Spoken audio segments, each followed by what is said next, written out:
Hello बच्चों, कैसे हैं आप सब। आशा करती हूँ आप सब खुश होंगे, मस्त होंगे, स्वस्थ होंगे। बच्चों, आज हम कर रहे हैं चैप्टर सेकेंड, बचेंद्री पाल।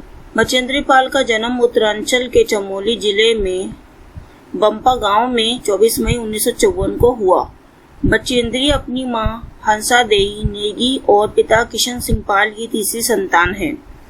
पिता पढ़ाई का खर्च उठाने में असमर्थ थे, यानी वो उनका खर्चा नहीं उठा पा रहे थे पढ़ाई का। अतः बचेंद्री को 8वीं से आगे की पढ़ाई का खर्चा सिलाई कढ़ाई करके जुटाना पड़ा। 10वीं पास करने के बाद बचेंद्री के प्रिंसिपल ने उनके पिता को उनकी आगे की पढ़ाई के लिए सहमत किया। मतलब उनके पिता को उनकी पढ़ाई के लिए उसकी मदद के लिए बोला गया। बचेंद्री ने ऐसी विषम स्थितियों के बावजूद संस्कृत से एमए और फिर बीएड की शिक्षा हासिल की। लक्ष्य के प्रति इसी समर्पण भाव ने इन्हें एवरेस्ट पर विजय पाने वाली पहली भारतीय पर्वतारोही होने का गौरव दिलाया। यानी ये सबसे पहली जो महिला में जो एवरेस्ट पर सबसे पहले चढ़ने वाली पर्वतारोही कौन होते हैं, जो एवरेस्ट है उनकी चढ़ाई इन्होंने की थी।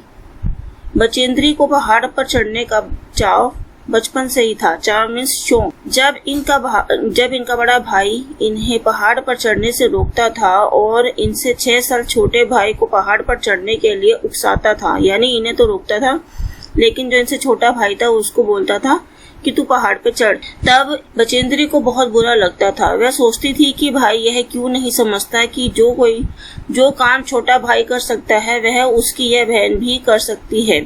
लोग लड़कियों को इतना कोमल नाजुक क्यों समझते हैं।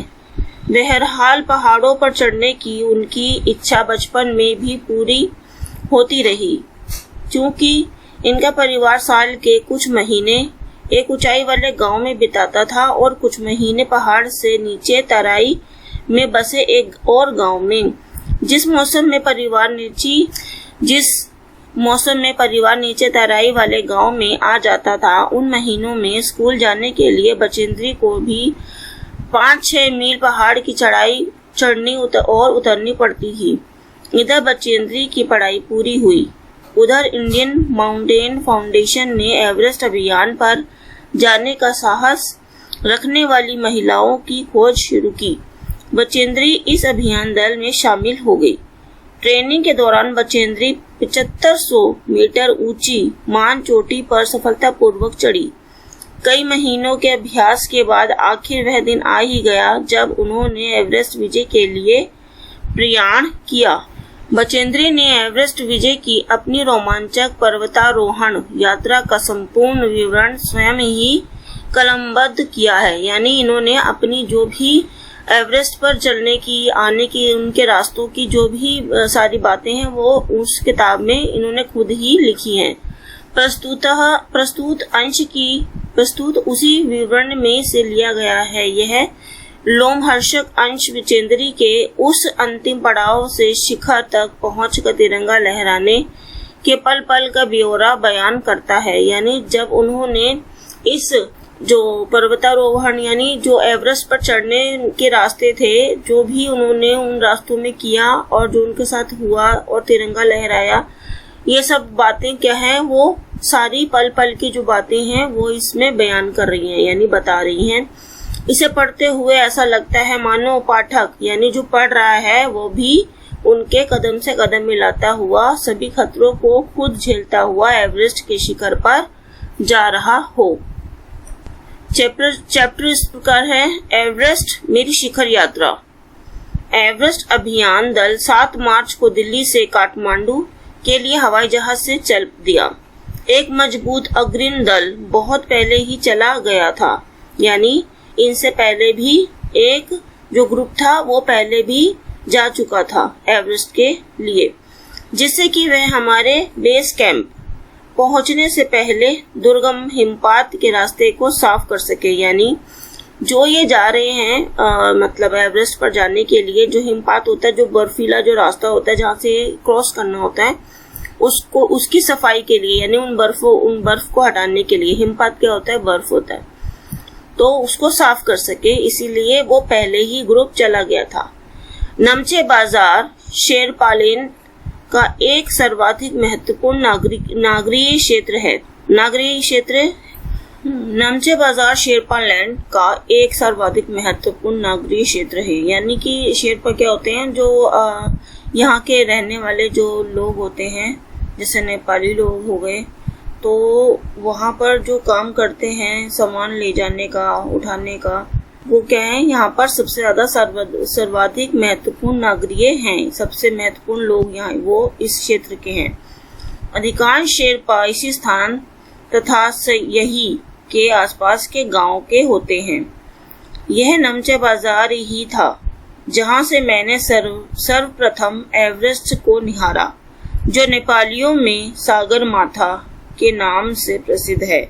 मुझे यह नाम अच्छा लगा। एवरेस्ट की तरफ गौर से देखते हुए मैंने एक भारी बर्फ का बड़ा फूल प्लूम देखा, जो पर्वत शिखर पर लहराता एक ध्वज सा लग रहा था। मुझे बताया गया कि यह दृश्य शिखर की ऊपरी सतह के आसपास 150 किलोमीटर अथवा इससे भी अधिक की गति से हवा चलने के कारण बनता था, क्योंकि तेज हवा से सूखा बर्फ पर्वत पर उड़ता रहता था।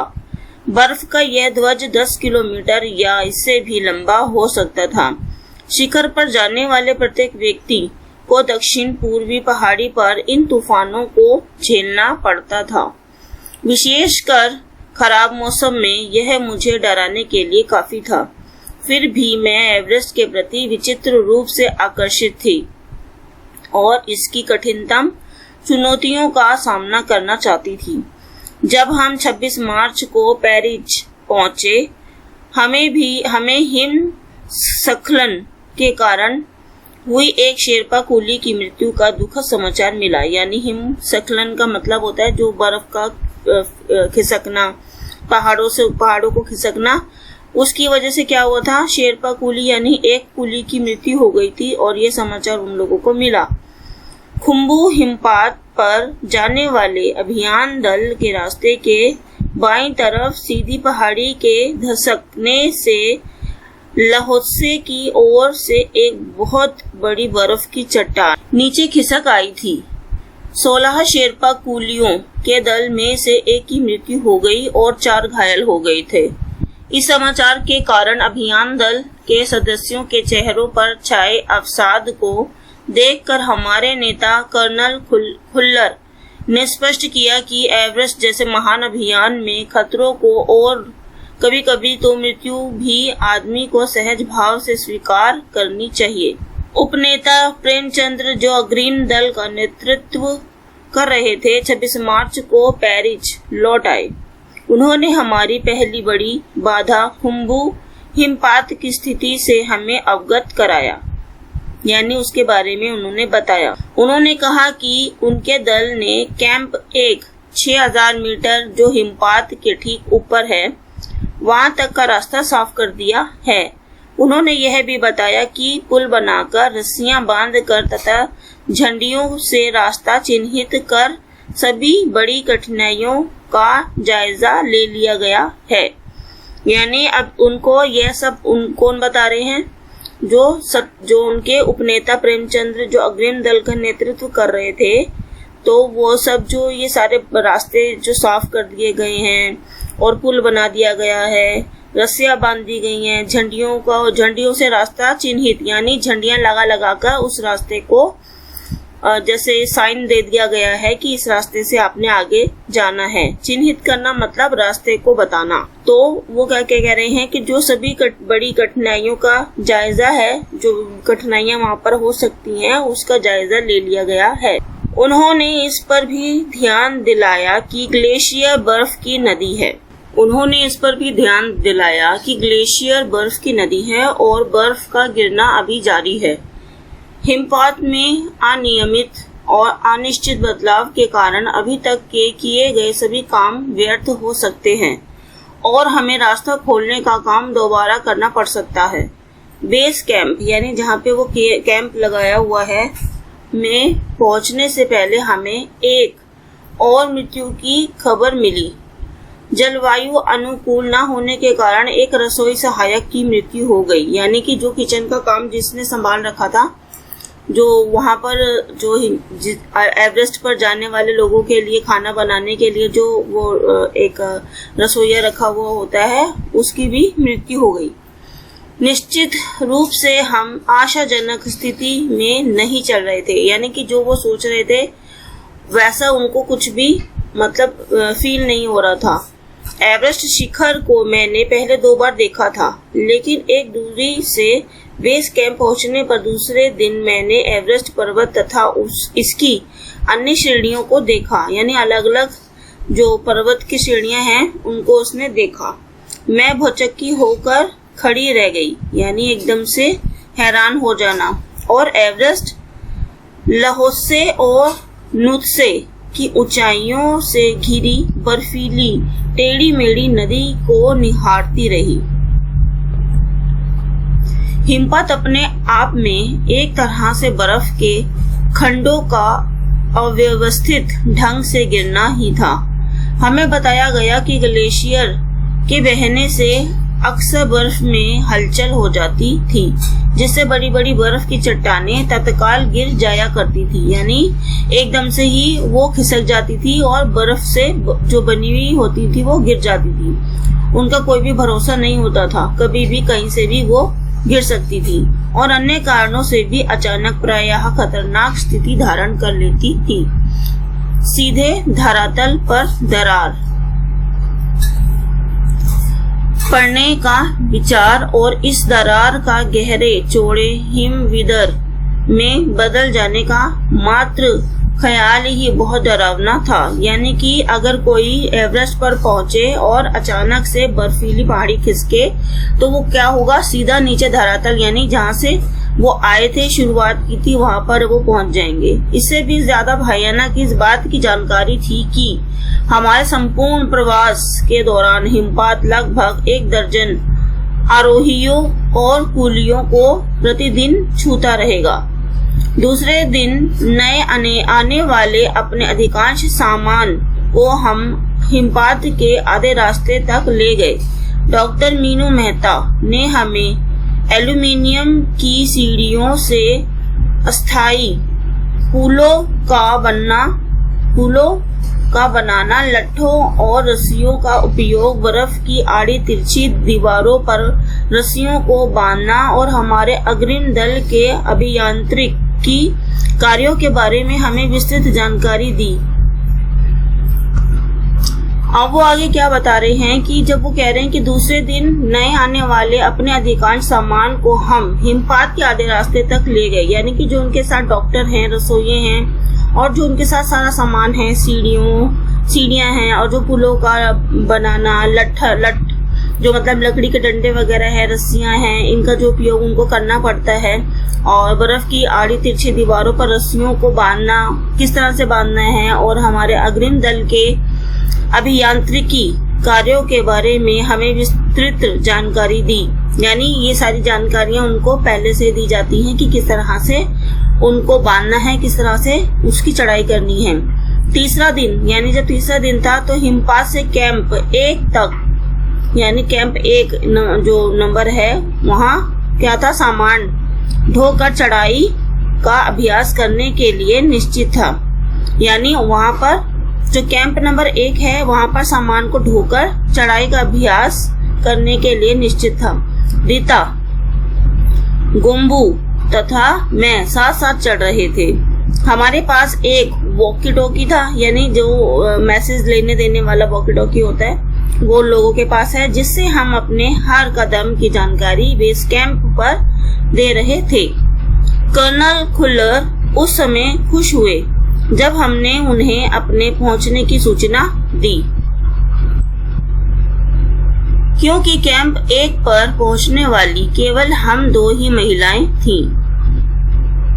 अंगदोरजी, लोपसांग और गगन बिस्सा अंततः साउथ कोल पहुंच गए और 29 अप्रैल को 79 मीटर पर उन्होंने कैंप 4 लगाया, यानी उन्होंने 4th कैंप लगाया। यह संतोषजनक प्रगति थी, यानी उन्नति थी उनकी। संतोषजनक मतलब आराम से जो हो जाती है।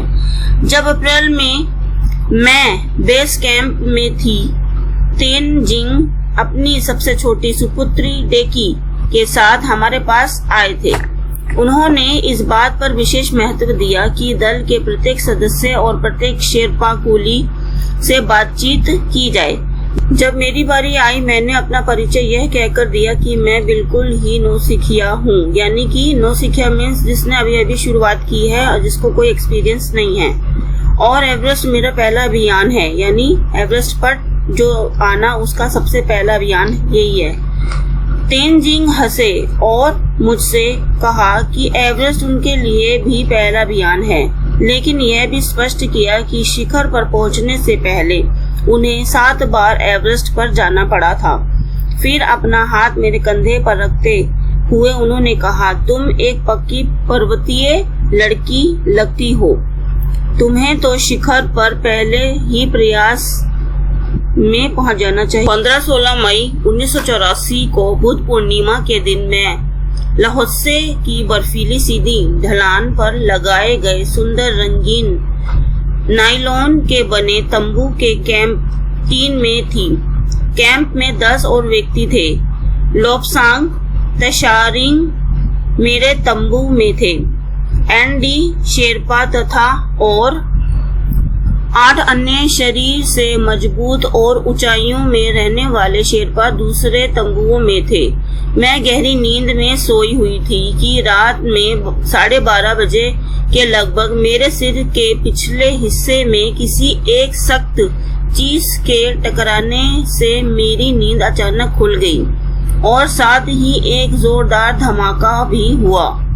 तभी मुझे महसूस हुआ कि एक ठंडी बहुत भारी कोई चीज मेरे शरीर पर से मुझे कुचलती हुई चल रही है।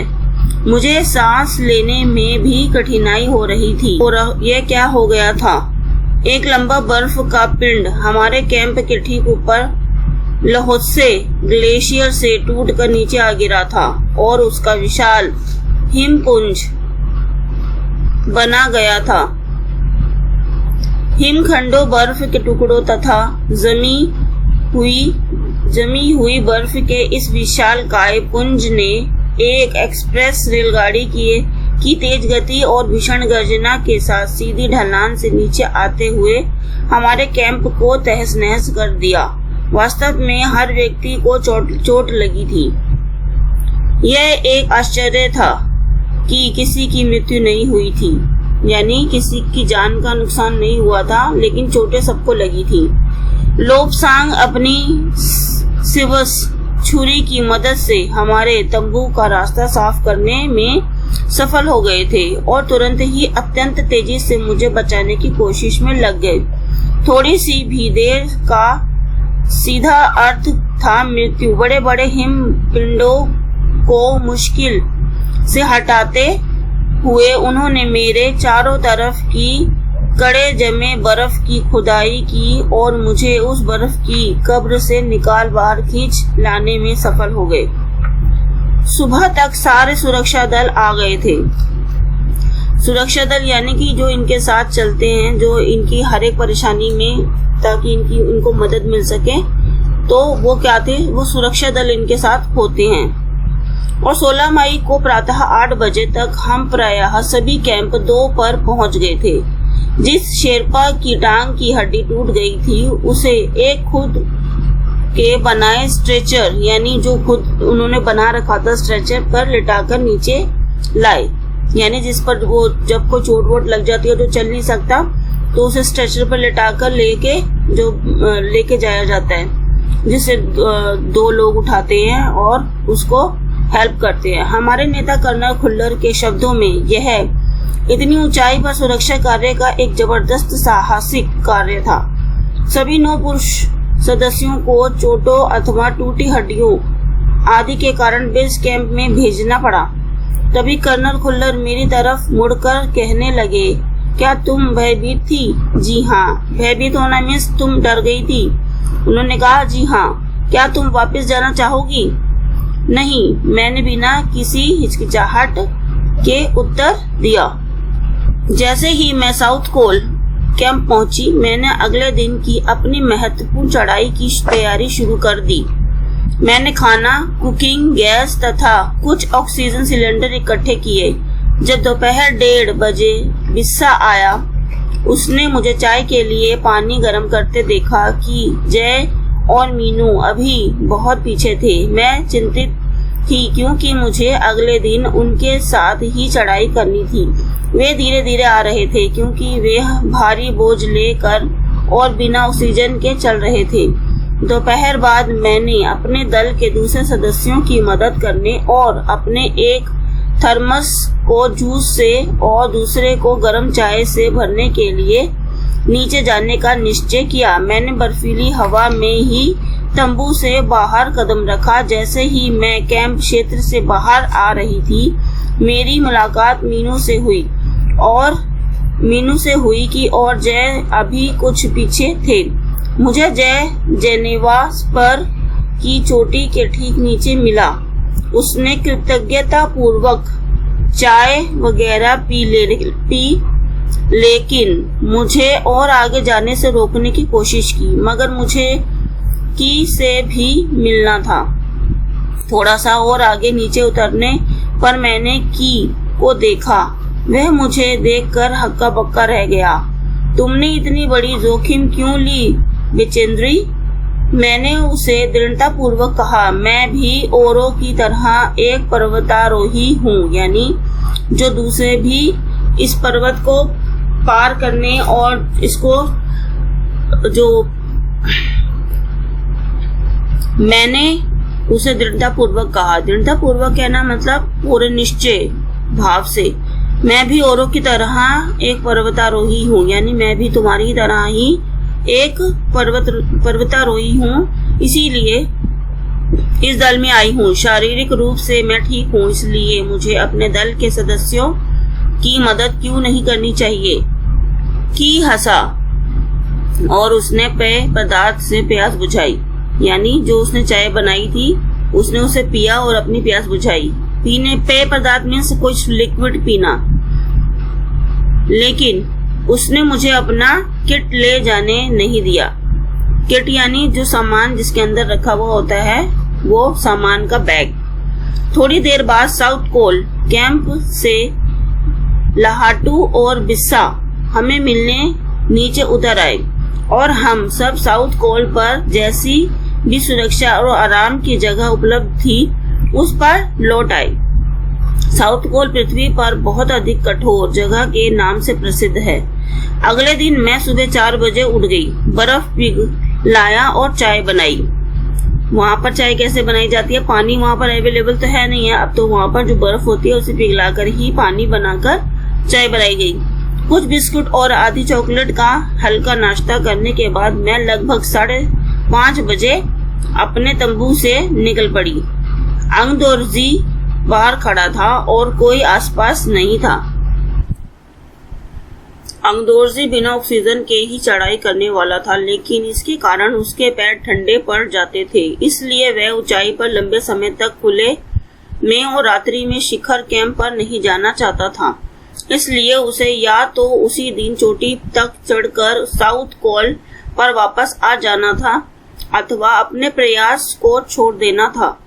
वह तुरंत ही चढ़ाई शुरू करना चाहता था और उसने मुझसे पूछा क्या मैं उसके साथ जाना चाहूंगी। एक ही दिन में साउथ कोल से चोटी तक जाना और वापस आना बहुत कठिन और श्रम साध्य होगा, यानी बहुत ज्यादा परिश्रम करना होगा। इसके अलावा यदि अंगदोर्जी के पैर ठंडे पड़ गए तो उसके लौटकर आने का भी जोखिम था। मुझे फिर भी अंगदोर्जी पर विश्वास था और साथ साथ मैं आरोहण की क्षमता और कर्मठता के बारे में भी आश्वस्त थी। मुझे फिर भी अंगदोर्जी पर विश्वास था और साथ साथ मैं आरोहण की क्षमता और कर्मठता के बारे में भी आश्वस्त थी, यानी कि उसको पूरा भरोसा था, उसे विश्वास था और जो भी काम जो करना था उसके लिए वह तैयार थी। अन्य कोई भी व्यक्ति इस समय साथ चलने के लिए तैयार नहीं था। सुबह 6:20 पर जब अंगदोर्जी और मैं साउथ कोल से बाहर आ निकले तो दिन ऊपर चढ़ आया था। हल्की हल्की हवा चल रही थी, लेकिन ठंड भी बहुत अधिक थी। मैं अपने आरोही उपस्कर में काफी सुरक्षित और गर्म थी। अपने बगैर रस्सी के ही चढ़ाई की। अंगदोर्जी एक निश्चित गति से ऊपर चढ़ते गए और मुझे भी उनके साथ चलने में कोई कठिनाई नहीं हुई। जमे हुए बर्फ की सीधी व ढलाऊ चट्टानें इतनी सख्त और भूरी थी मानो शीशे की चादर बिछी हो। हमें बर्फ काटने के फावड़े का इस्तेमाल करना ही पड़ा और मुझे इतनी सख्ती से फावड़ा चलाना पड़ा जिससे कि उस जमे हुए बर्फ की धरती को फावड़े के दांते काट सके। मैंने उन खतरनाक स्थलों पर हर कदम अच्छी तरह सोच समझकर उठाया। 2 घंटे से कम समय में ही हम शिखर कैंप पर पहुंच गए। अंगदोर्जी ने पीछे मुड़कर देखा और मुझसे कहा कि क्या मैं थक गई हूँ। मैंने जवाब दिया नहीं, जिसे सुनकर वे बहुत अधिक आश्चर्यचकित और आनंदित हुए। यानी उन्हें यह सुनकर अच्छा लगा कि वह थकी नहीं है।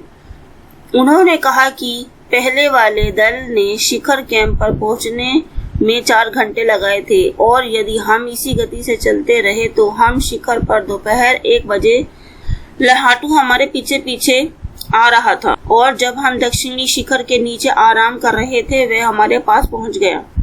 थोड़ी थोड़ी चाय पीने के बाद हमने फिर चढ़ाई शुरू की। लहाटू एक नायलॉन की रस्सी लाया था, इसलिए अंगदोर्जी और मैं रस्सी के सहारे चढ़े, जबकि लहाटू एक हाथ में रस्सी पकड़े हुए बीच में चला। उसने रस्सी अपनी सुरक्षा की बजाय हमारे संतुलन के लिए पकड़ी हुई थी। लाटू ने ध्यान दिया कि मैं इन ऊंचाइयों के लिए सामान्यतः आवश्यक 4 लीटर ऑक्सीजन की अपेक्षा लगभग 2.5 लीटर ऑक्सीजन प्रति मिनट की दर से लेकर चढ़ रही थी। मेरे रेगुलेटर पर जैसे ही उसने ऑक्सीजन की आपूर्ति बढ़ाई, मुझे महसूस हुआ कि सपाट और कठिन चढ़ाई भी अब आसान लग रही थी। दक्षिणी शिखर के ऊपर हवा की गति बढ़ गई थी। उस ऊंचाई पर तेज हवा के झोंके भुरभुरे बर्फ के कणों को चारों तरफ उड़ा रहे थे, जिससे दृश्यता 0 तक आ गई थी। यानी जो वहां का टेम्परेचर था तो 0 तक पहुंच गया था। अनेक बार देखा कि केवल थोड़ी दूर के बाद कोई ऊंची चढ़ाई नहीं है, ढलान एकदम सीधा नीचे चला गया है। मेरी सांस मानो रुक गई थी। मुझे विचार कौंधा, मतलब उसे विचार आया कि सफलता बहुत नजदीक है। 23 मई 1984 के दिन दोपहर के 1:07 पर मैं एवरेस्ट की चोटी पर खड़ी थी। एवरेस्ट की चोटी पर पहुंचने वाली मैं प्रथम भारतीय महिला थी। एवरेस्ट शंकु की चोटी पर इतनी जगह नहीं थी कि 2 व्यक्ति साथ साथ खड़े हो सके। चारों तरफ हजारों मीटर लंबी सीधी ढलान को देखते हुए हमारे सामने प्रश्न सुरक्षा का था। अब सुरक्षा का प्रश्न है। हमने पहले बर्फ के फावड़े से बर्फ की खुदाई कर अपने आप को सुरक्षित रूप से स्थिर किया। इसके बाद मैं अपने घुटनों के बल बैठी। बर्फ पर अपने माथे को लगाकर मैंने सागर माथे के ताज का चुंबन लिया, मतलब उनको माथा टेका और उनको मतलब जैसे एक इज्जत देते हैं कि हमने जो ये चीज हासिल की है उसको चूमा। और बिना उठे ही मैंने अपने थैले से दुर्गा माँ का चित्र और हनुमान चालीसा निकाला। मैंने इनको अपने साथ लाए लाल कपड़े में लपेटा, छोटी सी पूजा अर्चना की और इनको बर्फ में दबा दिया। आनंद के इस क्षण में मुझे अपने माता पिता का ध्यान आया। जैसे मैं उठी मैंने अपने हाथ जोड़े और मैं अपने रज्जू नेता अंगदोर्जी के प्रति आदर भाव से झुकी। अंगदोर्जी जिन्होंने मुझे प्रोत्साहित किया और मुझे लक्ष्य तक पहुंचाया, मैंने उन्हें बिना ऑक्सीजन के एवरेस्ट की दूसरी चढ़ाई चढ़ने पर बधाई भी दी। उन्होंने मुझे गले से लगाया और मेरे कानों में फुसफुसाया, दीदी तुमने अच्छी चढ़ाई की, मैं बहुत प्रसन्न हूँ, मैं बहुत खुश हूँ। कुछ देर बाद सोनम पुलजर पहुंचे और उन्होंने फोटो लेने शुरू कर दिए। इस समय तक लहाटू ने हमारे नेता को एवरेस्ट पर हम चारों के होने की सूचना दे दी थी। तब मेरे हाथ में वॉकी टॉकी दिया गया। कर्नल कुल्लर हमारी सफलता से बहुत प्रसन्न थे। मुझे बधाई देते हुए उन्होंने कहा, मैं तुम्हारी इस अनूठी उपलब्धि के लिए तुम्हारे माता पिता को बधाई देना चाहूंगा। वे बोले कि देश को तुम पर गर्व है और अब तुम ऐसे संसार में वापस जाओगी जो तुम्हारे अपने पीछे छोड़े हुए संसार से एकदम भिन्न होगा। भिन्न होगा मीन्स जो तुम्हारे जो संसार है उससे बिल्कुल अलग होगा। ओके बच्चों, हमने आज इस चैप्टर को कंप्लीट कर लिया है और उम्मीद करती हूँ कि आपको अच्छे से समझ आ जाएगा। बच्चों, अगर आप इस चैनल पे नए आते हैं और वीडियो देखते हैं तो मेरे चैनल को जरूर सब्सक्राइब कर लीजिएगा ताकि मेरी हर एक आने वाली नई वीडियो की नोटिफिकेशन इजिली आप तक पहुँच सके और आपको पता चल जाए कि मैंने वीडियो अपलोड कर दी है। और मेरी वीडियो देखने के लिए थैंक यू।